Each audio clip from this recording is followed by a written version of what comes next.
देख रहे हैं मिरर मीडिया।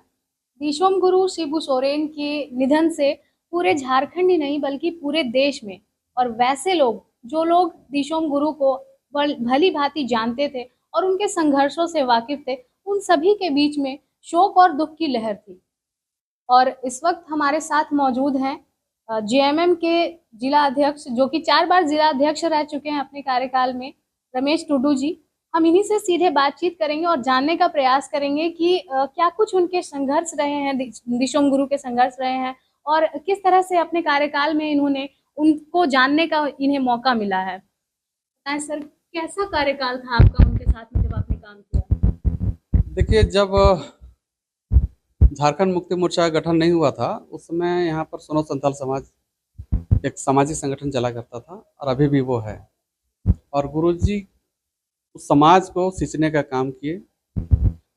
मेरा सौभाग्य था कि जो सोनो संथाल समाज के केंद्रीय महासचिव हुआ करते थे SN सोरेन, सुरेंद्र नाथ सोरेन, वो मेरे ही घर में भाड़े में रहते थे। चूँकि वो एक BCCL के पदाधिकारी थे, निरसा के थे। यहाँ पर रह करके वो ड्यूटी करते थे कोयला नगर में, कोयला भवन में। और हम लोग बहुत छोटे छोटे थे उस समय। माननीय गुरुजी हमारे आंगन में आते थे, वहीं पर गाड़ी लगाते थे अपने, एक जावा मोटरसाइकिल, और दूसरे आंगन में वो महासचिव रहा करते थे। हमारे घर का वो एक हिस्सा था। वहाँ जाकर उनसे बात करते थे। तो खेलते खेलते हम लोग वहाँ जाते थे तो उनके गोदी में भी हम लोग कई बार खेले भी। उसके बाद जब हम लोग को होश आया तो पता चला कि नहीं, एक सामाजिक संगठन हम लोग का है, उसमें बहुत ज़्यादा गुरुजी का उसमें योगदान है। हमारे समाज के लोगों को जागरूक करने में उनका काफ़ी अहम भूमिका है।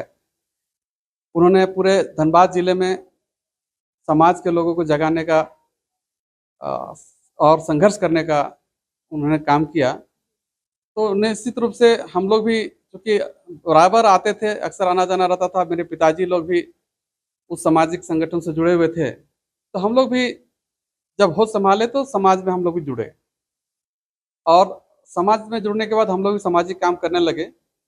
उस समय गुरुजी सामाजिक संगठन के अलावे झारखंड मुक्ति मोर्चा का गठन कर चुके थे जब हम लोग होश संभाले था। उसके बाद हम लोग जुलूस में भी जाने लगे, क्योंकि झारखंड मुक्ति मोर्चा का उत्पत्ति धनबाद जिला में ही हुआ है।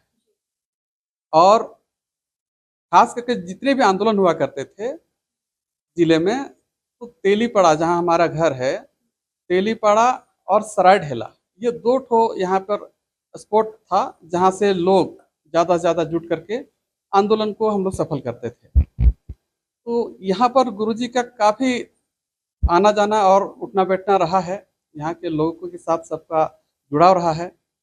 और गुरुजी इतने माने घर घर में यहाँ रहे हैं इस क्षेत्र में। हर घर के वो पुराने सदस्य जितने भी हैं, मेरे पिताजी के उम्र के, सबका व्यक्तिगत रूप से नाम जानते थे। जैसा कि आपने बताया कि आप बचपन के दिनों में गुरुजी की गोद में खेले हैं, तो बचपन से जुड़ी कोई ऐसी याद जो आपको गुरुजी ने आपको प्रभावित किया हो और उससे आप प्रभावित हुए हो? देखिए, जिस समय हम गोदी में खेले उस समय हम बहुत ही छोटे थे। मुझे पिताजी ने बताया कि तुम लोग गुरुजी के गोदी में बैठ करके उछलते कूदते थे। होश संभालने के बाद वो राजनीतिक संगठन बना लिए थे। उसके बाद जब हम पता चला मुझे कि ये सामाजिक संगठन गुरुजी का ही देन है और झारखंड मुक्ति मोर्चा एक संगठन बन चुका है, इनको भी लीड वही गुरुजी ही कर रहे हैं। और भी लोग हैं, लेकिन गुरुजी का इसमें बहुत बड़ा योगदान है। और गुरुजी का संघर्ष जब हमें पता चला कि गुरुजी आखिर है कौन, तब पता चला। क्योंकि हमारे घर में ही जो सोनो संथाल समाज के केंद्रीय महासचिव रहा करते थे, हम लोग उनके यहाँ बैठते थे, तो उनसे हम लोग जानकारी लेते थे। तो बोलता था ये नेमरा के हैं, नेमरा के युवा है, और इनका सामाजिक कार्य को देखते हुए इनको हम लोगों ने यहाँ पर बुलाया। और यहाँ देखने के बाद कि यहाँ कितने आदिवासी लोग एकजुट हैं सोनो संथाल समाज के बैनर तले, और यहाँ काफ़ी समस्याएं हैं। महाजनी प्रथा काफ़ी उस समय चरम पर थी, आदिवासी लोग शोषित हो रहे थे। तो वो यहीं पर रुक गए, और यहाँ रुक करके ही सोनो संथाल समाज के बैनर तले लोगों को जागरूक करने लगे। पूरे टुंडी क्षेत्र में उन्होंने लोगों को अपना जो अधिकार है उसको दिलाने के लिए पूरा आंदोलन भी किया। फिर कालांतर में जब संगठन बनी तो संगठन में भी मुद्दा यही रहा कि कैसे हम महाजनी प्रथा से लोगों को बचाएं, लोगों का अधिकार कैसे दिलाएं, खास करके यहाँ के आदिवासी, मूलवासी, गरीब, शोषित जो भी दबे कुचले लोग हैं, उनका अधिकार हम कैसे दिलाएं। उनकी लड़ाई यहाँ पे संगठन के माध्यम से लड़ाई होने लगी, मांग रखा जाने लगा। तो हम जब उसके कार्यशैली को देखे, उनका जिस प्रकार से लगाव देखे समाज के प्रति, समाज के लोगों के प्रति, एक नेमरा, एक सुदूर क्षेत्र से आकर के यहाँ हम लोगों के लिए अपना युवावस्था का सारा समय हम लोगों पर बर्बाद कर रहे हैं, हम लोग को जगाने के लिए, हम लोग का अधिकार दिलाने के लिए, तो मैं बहुत प्रभावित हुआ। और मैं भी सोचा कि निश्चित रूप से जब भी मुझे मौका मिलेगा तो मैं भी समाज में, तो हम निश्चित रूप से हम भी काम करते थे, उन्हीं के नक्शे कदम पर चलते हुए मैंने अपने गांव में रात्रि पाठशाला प्रारंभ कराया था। गुरुजी ने, मैं सुना था कि गुरुजी टुंडी में भी रात्रि पाठशाला चलाते थे, तो मैं भी अपने क्षेत्र में वैसे वंचित बच्चों के लिए रात्रि पाठशाला युवाओं के साथ मिलकर के चलाने का काम किया। कौन सा गांव था ये? तेलीपड़ा, हीरापुर तेलीपड़ा। अभी भी चलता है ये रात्रि नहीं, पाठशाला? अभी नहीं, बंद हो गया है, लेकिन अभी बहुत सारे स्कूल खुल गए वहाँ पे, इसके चलते अभी वो अब मायने नहीं रहा। लेकिन जब लोग, बच्चे नहीं भेज पा रहे थे दूर दराज स्कूल में, वैसे समय में हम लोगों ने वहाँ रात्रि पाठशाला अपने सहयोगियों के साथ चलाने का काम किया था।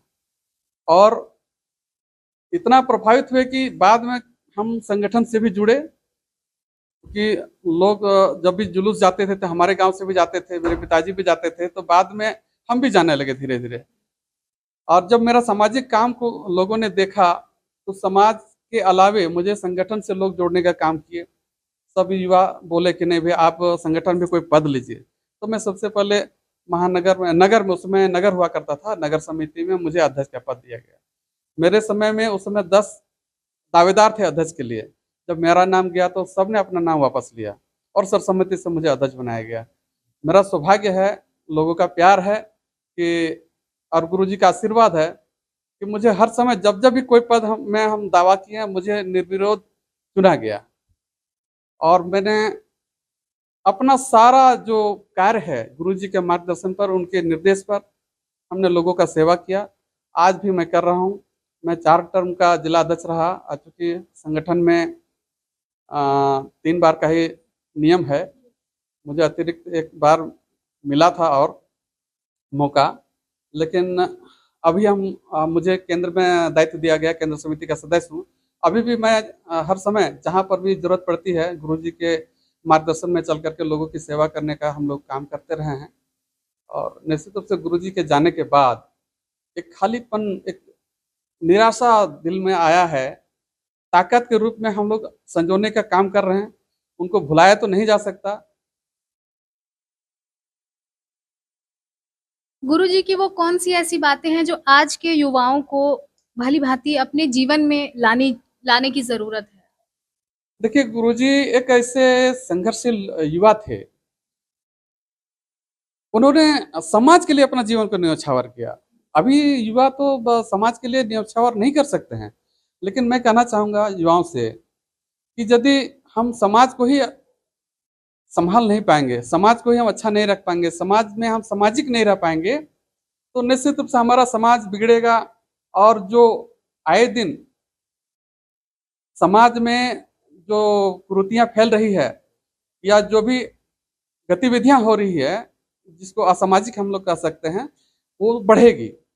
इसलिए करके समाज को सुदृढ़ रखने के लिए हम युवाओं से कहना चाहेंगे, गुरुजी जिस प्रकार से समाज को जोड़ करके लोगों को चलने का काम कर रहे थे, अपना हक और अधिकार कैसे मिले लोगों को, उनके लिए उनके साथ खड़ा होने की आवश्यकता है। तभी हम अच्छा झारखंड की परिकल्पना कर सकते हैं। और अन्यथा जैसे जो दबे कुचले लोग हैं, उनको यदि इसी तरह छोड़ दिया जाए, तो निश्चित रूप से वो परिकल्पना इन लोगों का, जो महान लोग चले गए, गुरुजी, विनोद बाबू और जितने भी बिरसा मुंडा, जितने भी शहीद लोग गए, उन लोगों का एक ही चिंतन था कि समाज का उत्थान और समाज की उत्पत्ति बढ़िया तरीके से हो। वो आपका शिक्षा से और आर्थिक रूप से, सामाजिक रूप से, सब चीज से संपन्नता आए समाज में, तभी हमारा समाज बेहतर हो सकता है। इसलिए करके गुरुजी का जो संदेश है, हम भी चाहेंगे कि हम युवा उसको आत्मसात करें। गुरुजी तो कोई बन नहीं सकता है, लेकिन उसके पचिन्हों पर अगर कुछ दूर हम चलें, तो निश्चित रूप से समाज का कायाकल्प हो सकता है। तो बिल्कुल जैसा कि आपने सुना, सोना संथाल समिति से लेकर के झारखंड मुक्ति मोर्चा तक का जो सफर रहा गुरुजी का, वो काफी सराहनीय रहा और उनकी जो क्रांति थी वो आज देखने लायक है। और झारखंड अलग राज्य जो बना है, इसमें भी उनका काफी योगदान रहा, जिसके कारण आज झारखंड के लोग सिर उठाकर जी रहे हैं। और उनकी क्रांति के ही बदौलत आज झारखंड में लोग जो हैं, संथाल समूह के हो फिर चाहे अन्य समूह के, दबे कुचले जो लोग थे वो आज सिर उठाकर जी रहे हैं।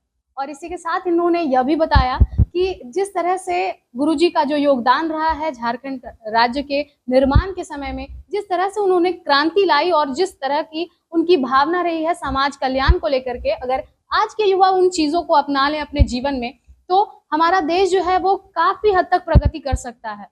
फिलहाल गुरुजी के निधन से पूरा देश आहत है और ये जो क्षति है ये कभी पूरी नहीं की जा सकती है, लेकिन आशा की जा सकती है कि आज के युवा अगर गुरुजी के पद चिन्हों पर वो अगर आगे बढ़े तो देश प्रगति की ओर जा सकता है और कभी ना कभी विश्व गुरु कहलाया जा सकता है।